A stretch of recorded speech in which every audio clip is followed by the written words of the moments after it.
What's up guys, Mighty Bear here, and today we're talking about a very special game. This game has shaped me into the person that you see before you. See, I have a confession to make. There was once a time where I used to hate fighting games. I would play my brothers in just about every fighting game under the sun, from Marvel vs. Capcom 2 to Street Fighter 3, all the classics that you would normally expect. Which sounds fun, but the only problem was I was garbage at these games. I'm assuming nothing has changed. Anyway, at the time, everyone was better than me. From my brothers to my brothers' friends, everyone would beat me in just about every game we played. It got to the point where I just stopped playing fighting games for a while. But at this time, I was also really big into watching Toonami, the legendary block of anime that used to come on Cartoon Network. And how the world was exposed to your new ruler, a powerful, almighty god. Black, no one cares, okay? Anyway, Toonami was a place where I learned about a lot of different anime, from Dragon Ball Z to Sailor Moon.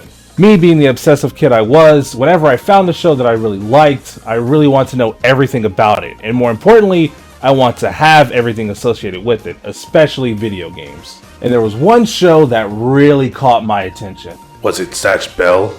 Zatch Bell, a show about a little demon, or as it's known in the show as a Mamodo, who is part of a battle royale to become Demon King. His goal is to win so he can become a kind king and make the Mamodo world a better place. This show was my life for a while. Every time it came on, I had to watch it. It was a show with a lot of heart, a lot of comedy, and of course, a lot of action, which made it perfect for a fighting game. Zatch Bell Mamodo Battles was released in 2005, and when I first heard of the game, I just had to have it. So I'm pretty sure I rented it from a Hollywood Video.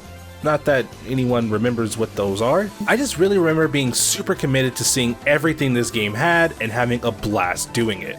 This game was my childhood. This was one of those games that I could not stop playing just because I loved it so much. My fingers could probably be bleeding and I would still keep playing. I'm just so excited to play this game for you guys. I'm pretty sure it's just as good as I remember it being. Why must mortals be such stupid beings?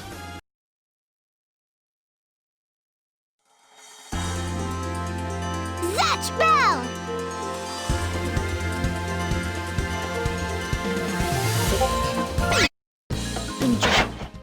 Looking at this menu brings back so many memories. Seeing Zatch and Tia greeting me, telling me what each game mode is super cozy. Okay, so first things first, we might as well start with the story mode since we don't have all the characters unlocked. I'm pretty sure that's how we unlock most of the characters in the game, so of course I'm gonna start with Zatch. Man, Zatch Bell has a really interesting story, with Zatch having to fight through the Mamodo tournament and separating humans from Mamodo and trying to promise to be a kinder king to everybody. Hopefully some of that is still preserved in this game, right? Hey, you guys! Now then, maybe I'll have some chocolate or something. We finally found you, Zopus.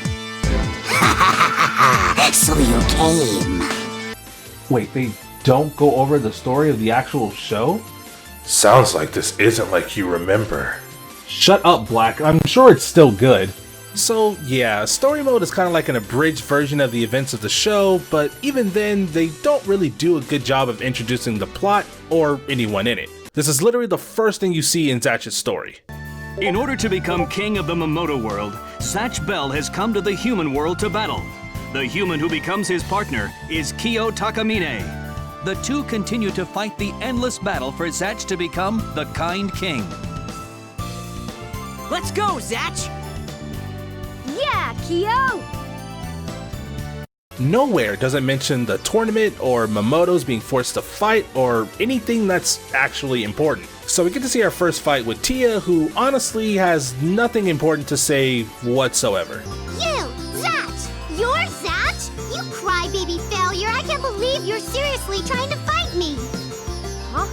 You know me? Then I want you to tell me! My memory... Shut up! Every single story mode basically comes down to, Hey you, let's fight. Okay.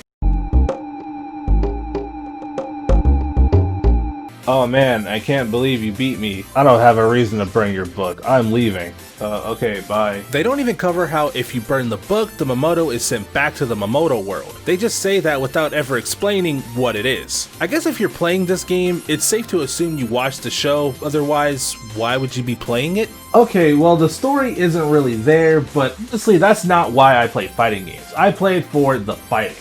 So as long as I can do my favorite attacks from the show and do really cool combos, it should be fine, right? So there are two types of attacks. Pressing the B button gets you normal attacks, or strikes as the game calls them, or pressing the A button gets you spells. Spells using meter, or as this game calls it, your heart energy. Weird name, but I guess that's what it's called in the show. Every character has multiple spells they can use by inputting a different direction and the A button. For example, Zatch's neutral A is Zakare, an electric projectile that has a faster startup and is a bit slower than its other projectile, Zakiruga, which has a longer startup but shoots a faster beam that travels across the stage faster. Okay, so there isn't a lot of attacking options in the game, but that's okay. Just because it's not a traditional 6 or 4 button fighter doesn't mean it doesn't have any depth. Surely you can change the direction of the joystick or something to get different moves in combo, right? Well, yeah, there is one, the partner attacks. These attacks have the human partner come in for a sort of cross attack that actually breaks guard. And that's every attack in the game. Okay, first major problem for me is the combo system is really limited. Since you start every match with very little meter, the only way to build it is through strike attacks or partner attacks, the latter of which does have a lot of startup. I mentioned before that the partner attacks can go through blocking, so what stops someone from just using partner attacks and consistently breaking your guard? Well, there are actual defensive mechanics in this game. Mechanics, see, look, the game has mechanics. You actually have a parry option in this game. I'm not sure if that's what it's called, but that's basically what it is, so that's what I'm gonna call it. A correctly timed button press gives you a parry, and it's a pretty big window to punish your opponent. You can pretty much do anything if you parry an attack, but there is one problem with that. The strike attacks don't actually work for every character.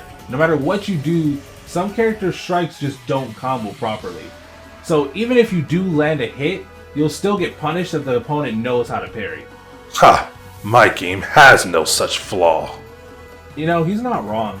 See, in other fighting games, there are properties that determine what a combo is and what isn't. We'll use Black's example of Dragon Ball FighterZ, but this applies to pretty much any fighting game. Every move has 5 main properties determined by frames in the animation of each attack: startup, active, recovery, block stun, and hit stun. The last two is the amount of stun if the attack lands or if the attack is blocked. So for combos, the important one here is the hit stun. Each attack has its own startup frames, or the time it takes for each move to begin, the active frames, the time each move can actually hit the opponent, and recovery, the time each move takes to allow your character to act again. In auto combos like in Dragon Ball FighterZ, the recovery frames of each attack is cancelled to get straight into the next attack and keeping the opponent in hit stun. These type of combos are mostly known as chain combos. These are different from combos in, say, Street Fighter, which require timed button presses. These kind of combos are known as links. Which kind of combos you do really depend on the game you're playing. You can categorize these in a lot of other ways, but just talking about combos, these are the most important. With Zatch Bell, the reason the strike combos don't work is due to 2 things: a lack of block stun, and a mechanic in the game that allows you to air tech, or recover in the air so that you don't keep getting hit while you're in the air. Air teching prevents players from just being able to do an infinite combo while they're in the air. That's all well and good, but since each hit doesn't have enough hit stun or faster startup, they don't actually connect as they should, allowing for gaps that the opponent can parry through. Or if the opponent drops in the air, they can air tech and hit you with an aerial spell that almost everyone can do. And since you can't cancel those attacks, you can't block the spell either. Well, okay, maybe you could just try to build meter and play keep away with spells. Well, no, because there's another defensive option with the shield spells. These spells allow you to block offensive spells, since with the normal blocking, spells will break your guard similar to partner attacks. These spells do take meter, as well as another defensive option, evasion counterattacks. These are moves that allow you to dodge out the way of an incoming spell and punish it with a spell of your own. Honestly, These aren't super helpful since they use meter and they have two variations. One that actually counters with a spell and one that just does a normal attack. But for some reason, it still uses meter if you do the normal attack, making it kinda useless since there's already a meterless evade option. If you tap up or down right before a spell hits, you can actually dodge out of the way, but you won't be able to punish like the evasion counter attack if they are too far away. Well, how do you feel knowing this game isn't as good as you remember, peasant? I mean, there are some things I do like about this game. I think the game's presentation is actually nice, especially with the menus that fit the aesthetic of the show. This is especially true in the game's story mode, where you use a storybook to jump from different locations. Speaking of which, I hate the story mode in this game. I know I was just singing this game's praises, but I really do hate the story mode. I mentioned earlier that it doesn't really do a good job of telling the story, but you'd think that maybe it would act something like in arcade modes with some light story spread here and there, but we don't even get that. You have to pick between different locations and nowhere does it tell you where to go. So you just have to randomly jump between place to place hoping it's the right one. Nobody's there. Oh well, let's go somewhere else. Evidently, you missed it.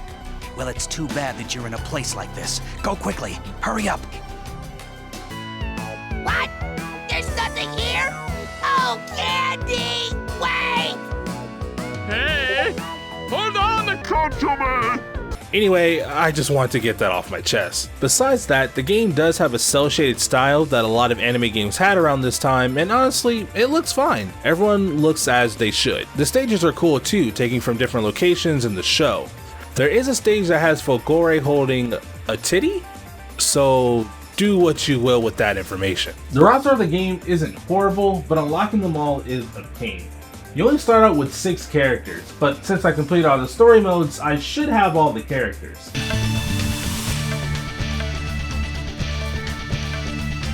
I still don't have all the characters?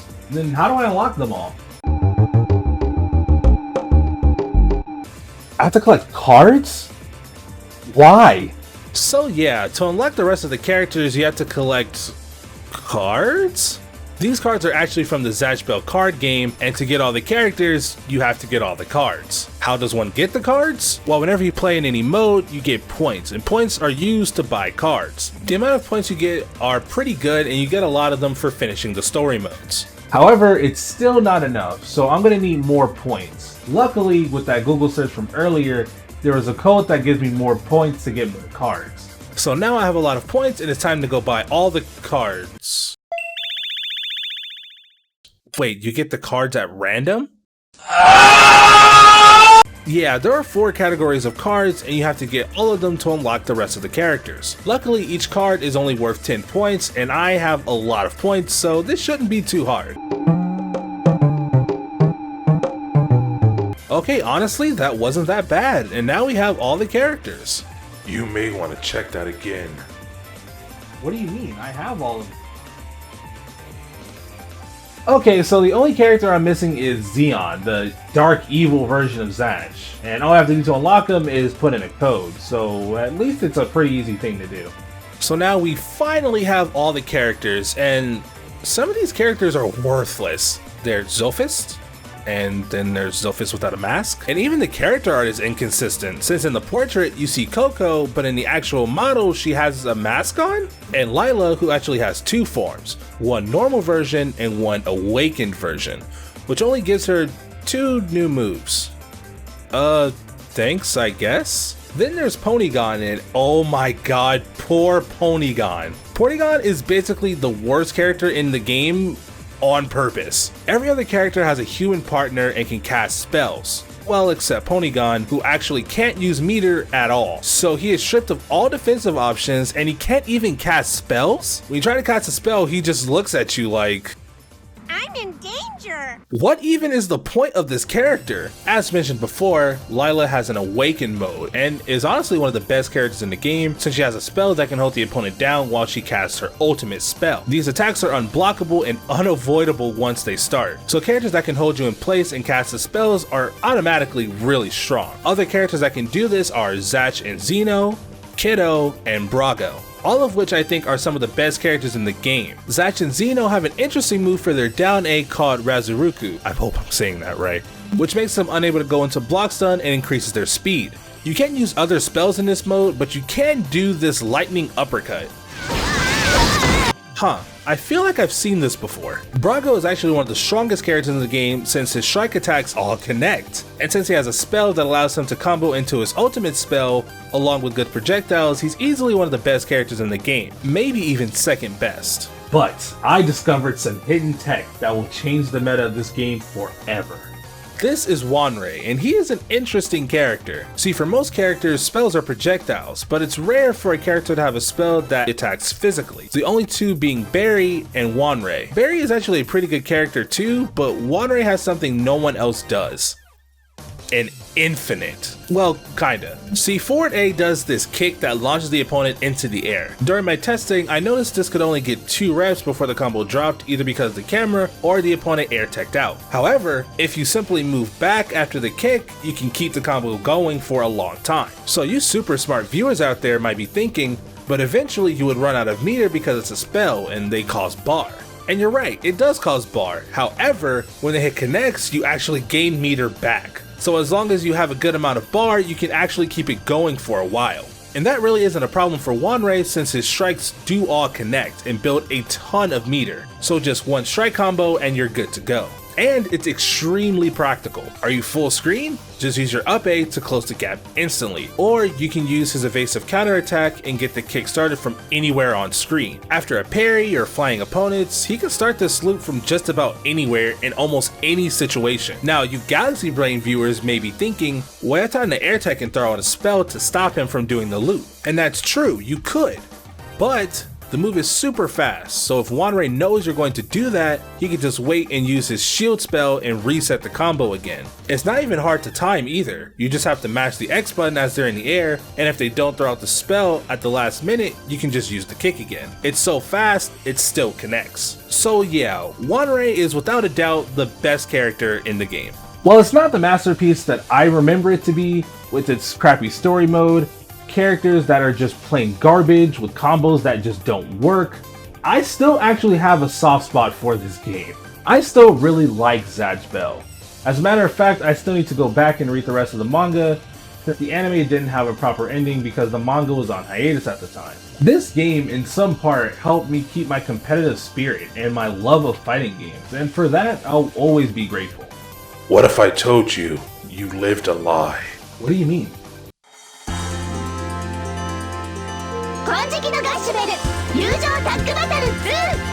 Wait, let me get this straight. The game I've been playing this entire time is actually a sequel to a game that we never got in the United States. And the Japanese version has a better story mode and Polygon with an actual partner and moveset? And they took out parries? I mean, the UI still looks the same, but mechanically these games are very different. I could talk about this game too, but I think I have a better idea.